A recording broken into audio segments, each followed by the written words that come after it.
حج کا رکن اعظم وقوف عرفہ آج ادا کیا جائے گا۔ لبیک اللہم لبیک کی روح پرور صدائیں، لاکھوں عازمین میدان عرفات میں جمع ہونا شروع۔ مسجد نمرہ میں خطبہ حج ہوگا۔ امام کعبہ شیخ صالح بن عبداللہ خطبہ دیں گے۔ خطبہ دنیا کی 34 زبانوں میں براہ راست نشر ہوگا۔ نماز ظہر اور عصر اکٹھی ادا کی جائیں گی۔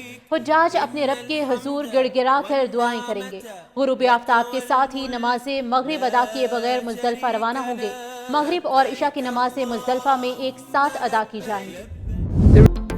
امریکہ غزہ جنگ بندی میں رکاوٹ بن گیا۔ سلامتی کونسل میں مستقل جنگ بندی کی قرارداد ویٹو کر دی۔ 14 ارکان نے قرارداد کے حق میں ووٹ دیا۔ قرارداد کے حق میں ووٹ دینے والوں میں پاکستان بھی شامل تھا۔ امریکہ کی نائب سفیر نے کہا کہ امریکی مخالفت پر کسی کو حیرانی نہیں ہونی چاہیے۔ حماس کو دوبارہ خطرہ بننے سے روکنا اسرائیل کا حق ہے۔ اسرائیل کی سیکیورٹی کو نقصان پہنچانے والی کوئی چیز قبول نہیں۔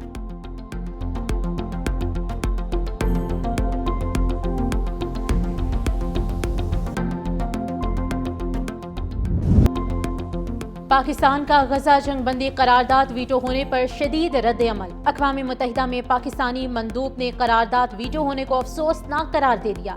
عاصم افتخار نے کہا قرارداد مسترد ہونا عالمی انسانی قوانین کی خلاف ورزی ہے۔ جنگ بندی قرارداد کی ناکامی تاریخ میں یاد رکھی جائے گی۔ قرارداد مسترد ہونے سے خطرناک پیغام جائے گا۔ پاکستان فلسطینی عوام کی بھرپور حمایت جاری رکھے گا۔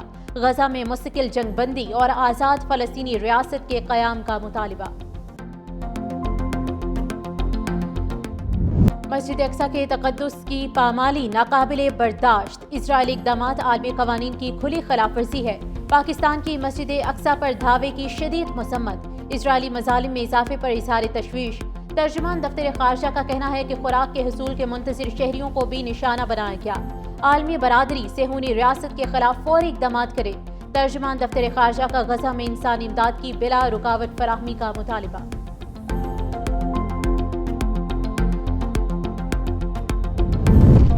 بلاول بھٹو کی قیادت میں پاکستانی سفارتی مشن نے مودی اور بھارت کا مکروہ چہرہ بے نقاب کر دیا۔ پاکستانی وفد کی کانگریس میں پاکستان کاکس کے سربراہ ٹام سازی سے ملاقات۔ بھارت کی جارحیت کا خلاصہ کر دیا۔ بلاول بھٹو کی سربراہی میں پاکستانی وفد نے واشنگٹن میں معروف امریکی تھنک ٹینک CSIS میں حالیہ پاک بھارت تنازع کے حوالے سے بھرپور انداز میں پاکستان کا نقطہ نظر پیش کیا۔ بلاول بھٹو نے کہا کہ امن تجارت کے دروازے کھولے گا۔ سفارتکاری سے وہ ممکن بنائیں گے جو جنگ کبھی نہیں کر سکتی۔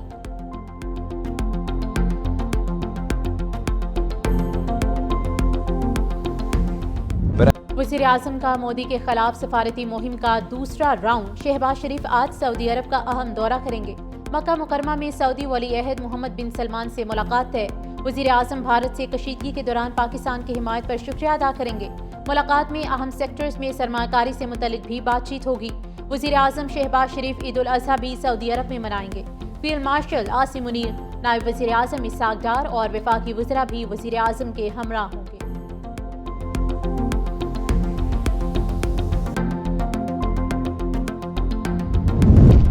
پاکستان کی عالمی سطح پر بڑی کامیابی، بھارت کو دھچکا۔ پاکستان سلامتی کونسل کی انسداد دہشت گردی کمیٹی کا نائب صدر منتخب۔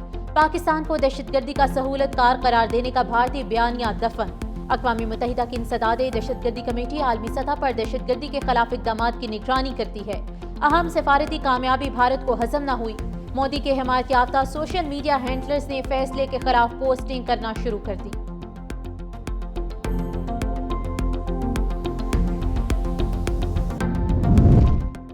امریکی اخبار نے بھارتی میڈیا پر چلنے والی فیک نیوز کا پول کھول دیا۔ واشنگٹن پوسٹ کے مطابق بھارتی میڈیا نے 9 مئی کو پاکستان میں فوجی بغاوت اور آرمی چیف کی گرفتاری کی جھوٹی خبر انتہائی زور و شور سے چلائی۔ خبر ایک بھارتی صحافی کو سرکاری نشریاتی ادارے سے واٹس ایپ پر ملی۔ منٹوں میں پورے بھارتی میڈیا کی بریکنگ نیوز بن گئی۔ خبر مکمل جھوٹ پر مبنی تھی۔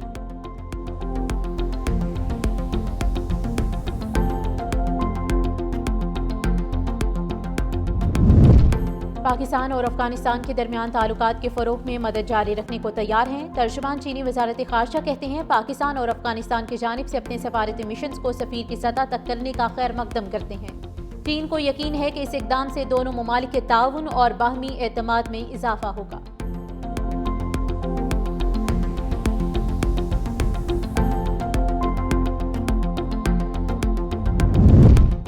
پاکستان کے رافیل گرانے پر چینی طیاروں کی مانگ بڑھ گئی۔ انڈونیشیا کا چین سے J-10 طیارے خریدنے پر غور۔ انڈونیشیا کے نائب وزیر دفاع ڈونی ایرماوان کا کہنا ہے کہ چین سے طیاروں کی خریداری کا جائزہ لے رہے ہیں۔ پاکستان کی جانب سے بھارتی طیارے مار گرانے کو مد نظر رکھیں گے۔ چین نے صرف J-10 طیارے ہی نہیں، بحری جہاز، ہتھیار اور دیگر جنگی آلات دینے کی پیشکش کی ہے۔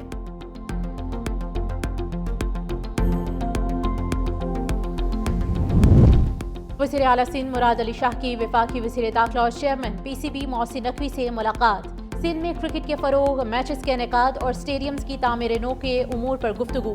نیاز اسٹیڈیم حیدرآباد کی عالمی معیار کے مطابق اپ گریڈیشن کا فیصلہ۔ وزیر اعلیٰ سندھ مراد علی شاہ نے کہا کہ نیاز اسٹیڈیم میں سہولتوں کو مل کر بہتر بنائیں گے۔ چیئرمین PCB نے کہا کہ کرکٹ کے نئے وینیوز پر کام کر رہے ہیں۔ حیدرآباد اور فیصل آباد میں بین الاقوامی کرکٹ کی بحالی پہلی ترجیح ہے۔ پنجاب حکومت کا عید الاضحیٰ پر صفائی کا پلان تیار۔ وزیر اطلاعات پنجاب عظمہ بخاری کی صوبائی وزراء کے ہمراہ نیوز کانفرنس۔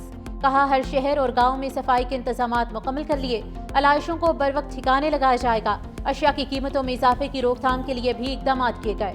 وزیر بلدیات ذیشان رفیق نے بتایا کہ پنجاب میں 1 کروڑ 20 لاکھ بیگ فراہم کیے جائیں گے۔ شہری 1139 پر کال کر کے بھی بیگ منگوا سکتے ہیں۔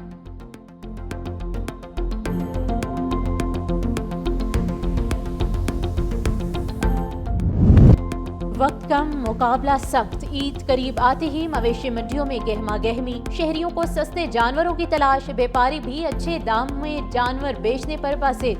گجرانوالہ کی منڈی میں خوبصورت اونٹ شہریوں کی توجہ کا مرکز۔ مظفر آباد میں شیرو اور طوفان نامی اونٹوں کی دھوم، ببرا بیل کے بھی خوب چرچے۔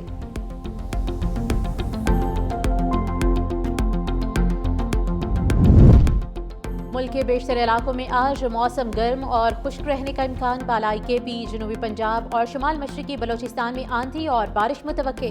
اسلام آباد میں مطلع جزوی ابر آلود رہے گا۔ فیصل آباد، سرگودا، بھکر، پاک پتن، ملتان، اوکاڑا اور بہاول نگر میں آندھی اور بارش متوقع۔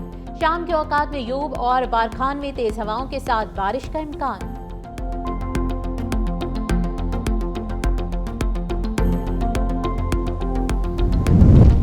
DI خان میں نجی کمپنی کے 11 ملازمین اغوا۔ ملزمان نے دوماندہ ہائی وے سے ملازمین کو اغوا کیا۔ پولیس نے 6 کو بازیاب کرا لیا۔ اغواکار 5 ملازمین کو لے گئے۔ کمپنی ملازمین اسلام آباد سے باراستہ DI خان کوئٹہ جا رہے تھے۔ اغواکار 5 ملازمین کو گاڑیوں سمیت اغوا کر کے لے گئے۔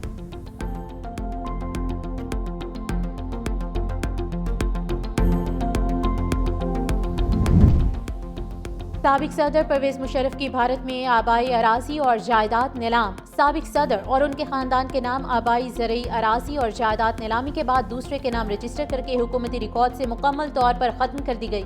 اتر پردیش میں پرویز مشرف اور ان کے خاندان کے افراد کے نام پر 13 بیگھہ زرعی اراضی نیلام کی گئی۔